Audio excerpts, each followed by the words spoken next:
welcome to Trucking with Liberty. And if you notice behind me, I got a new background. And no, it's not a green screen. This week I rented a day cab to service my customers. And my truck, if you all saw the short, is down due to a bad camshaft and rockers. There was damage to both. The place that I had servicing it was the Cummins service center here locally, and I'm glad that they are the ones that just happened to be looking at the truck. They were going to be doing a overhead adjustment, and that's when they discovered the damage to the camshaft. So that's going to cost, they estimated $7,500 for all the parts and labor. They said it might be done Thursday. We'll see. I haven't got an update from them. That last I talked to them was Friday morning, and I am very thankful that they contacted me so quick when they learned that, because getting a rental truck, found out, not easy. And it's not because they don't have plenty to rent from. I rented from Penske, and they just happen to be the same people that I bought my actual truck from. But I don't know what the issue was. It had to do with the insurance. Contacted them, it was like 8 or 9 o'clock in the morning Friday. Like I said, Cummins called me like probably 7:30. I mean, it was early. I wasn't even honestly awake yet because I had taken the night before off. But they called me, and obviously Cummins told me the issue, and I immediately, thanks to my wife, came up with the idea of renting a truck for the week. And I'm not going to lie, it's not really profitable to rent a truck in my situation. Having said that, this week will be basically a break even from what I'm estimating. I'll give you all the numbers. I don't care. They charged, here, I got the paperwork right here.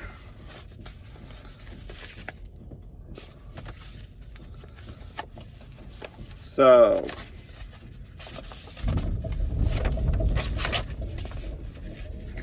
for the rental truck, it is a 2019 Volvo.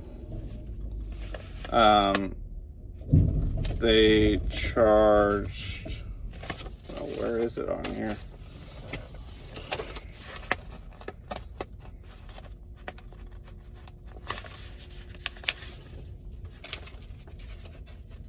$1,550 for a week of renting it. They asked how many miles I'll drive it. I estimated 2,500. So the weekly rate is $1,550.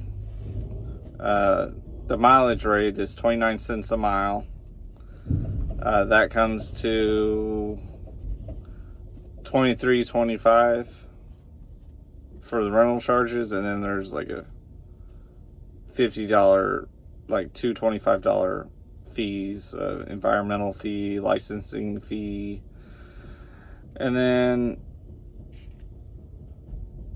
yeah, it looks like they don't charge tax on this, at least. Yeah, no tax.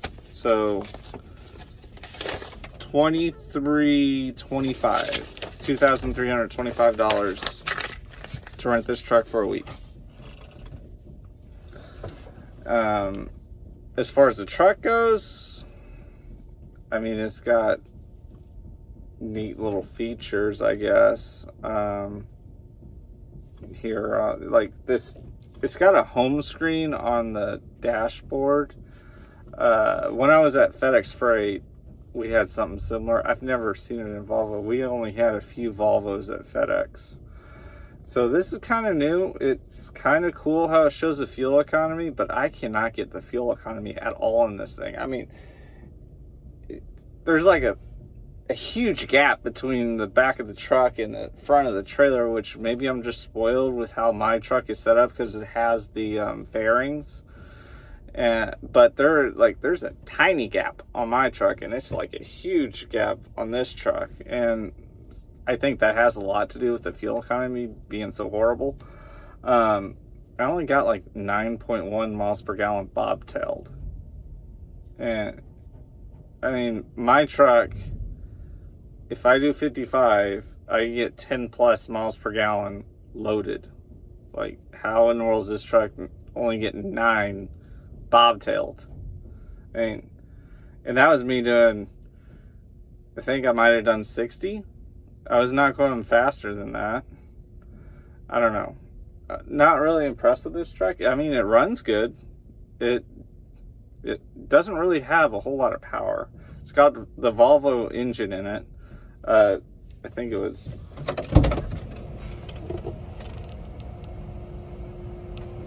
D13 engine.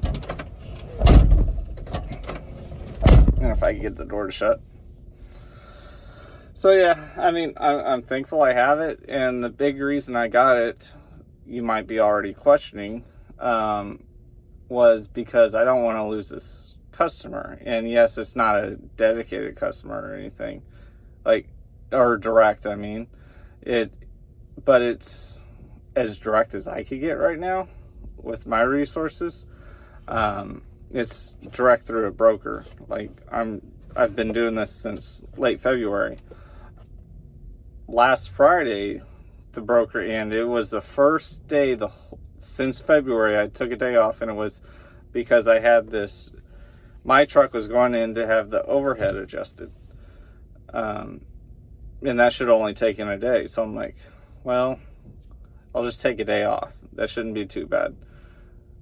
Well, the broker, and I think he must have got someone else to do it that night for cheaper than what they've been charging me. And his manager's like, well, we got this carrier to do it for this price, but our dedicated carrier is doing it for more than that. Why are you paying him so much more?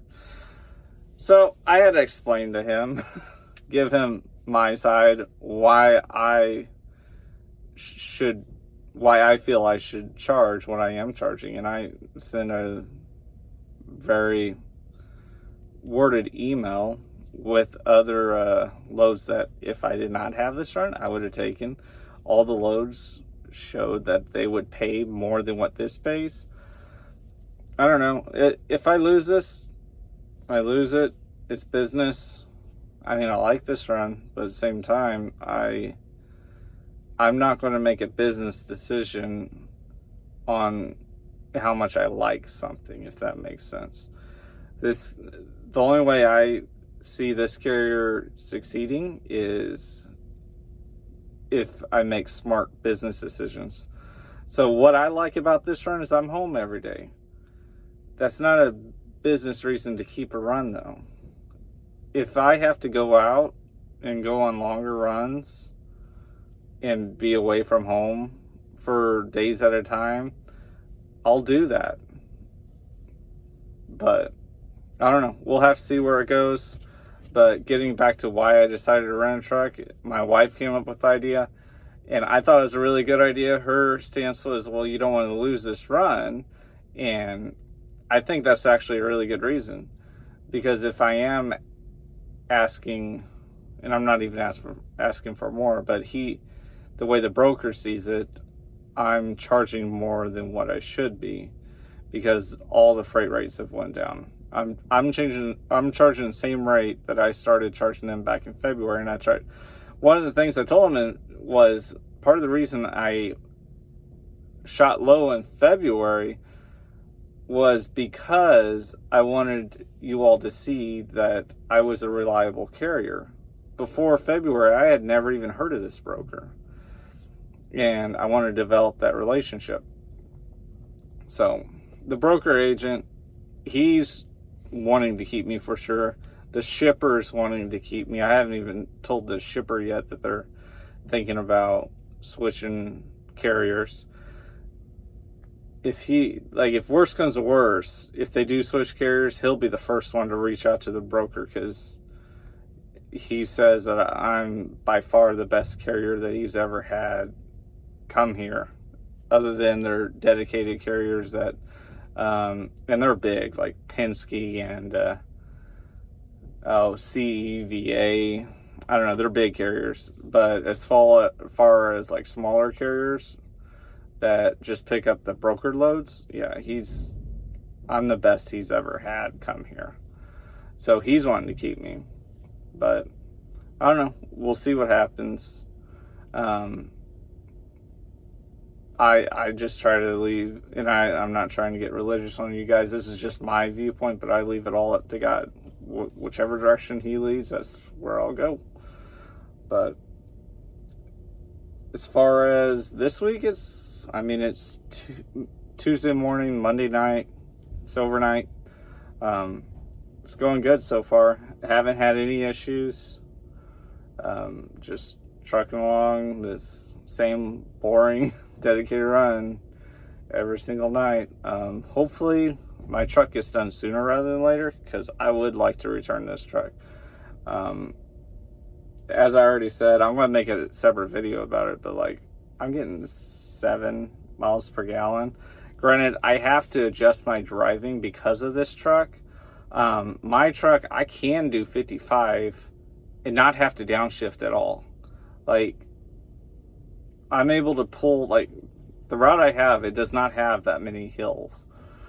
I could pull those hills in 10th gear all day long. Once I get up to freeway speed, it's 10th gear all the way till I get to the receiver or to the shipper. This truck, and I don't know if it has to do with it being an automated transmission, it's downshifting. I mean, shoot, sometimes it'll downshift on flats. I don't understand it. So, I don't know. I've been averaging about 6.9 miles per gallon. Granted, I am doing 70 because I'm wanting to make sure that I have enough time. Because one advantage of having a sleeper is I'm able to use the sleeper berth to my advantage. If worse comes to worse, I use the sleeper berth to pause my clock or do whatever. Can't do that with the day cab. In fact, the entire time I'm being loaded, I just stay on duty. I'm not even chancing it. I know at FedEx they would have us go off duty when we were quote unquote idle. But I'm not skirting the law like that, even though I know it's probably legal. I'm not going to run out of hours in 5 days staying on duty all night. So I'm not too concerned about it. And worst comes to worst, I could always do the short haul exemption, which would probably be the first thing that I would do to DOT, because I have no way of hooking up my ELD to this thing. And Penske has their own ELD that I could use, but it's an app. And when I go on there, it asks for credentials that I don't have. So, this doesn't have any. I don't know if this will show up very well, but it ain't going to show up. It's just going to show you, like, I could still use my ELD as like a paper log, essentially, which is what I'm doing. But since I have no way of connecting it to the truck, it's basically just paper logs, just electronically.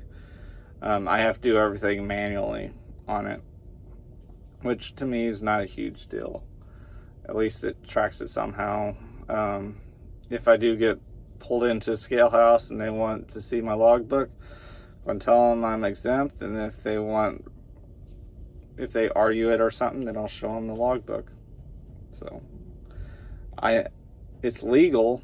I mean, I stay within a 150-mile radius, so I know what I'm doing is completely legal, just whether or not DOT officer will argue it a whole lot.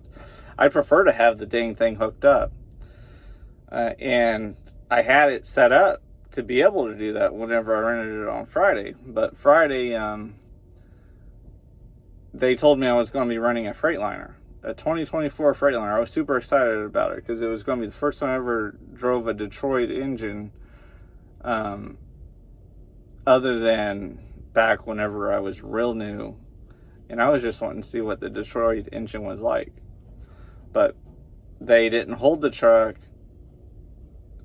Dude, like, whenever my insurance agent sent the insurance certificate over to Penske, they were arguing, saying there wasn't coverage on there. Well, it was listed on there in a different section because there's no standard to insurance. Like, there's an insurance certificate that insurance fills out, and I have had two different agents. I had a different agent when I first started because they called me and I was real new, so I just signed up with one of the agents that called me, and I wasn't too happy with them, so I switched after that.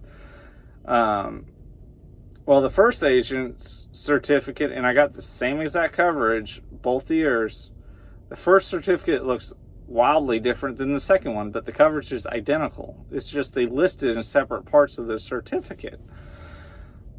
So Penske was seeing it, and they're like, well, you don't got this, this, and this coverage. And my agent's like, yes, you do. And they didn't figure that out until about 4 o'clock Friday. So because of that, they didn't hold the Freightliner. Well, since they didn't hold the Freightliner, and they didn't even tell me which truck they were giving me, I had no way to get the right connector for the ELD, even if I wanted to. So I'm just going without a ELD.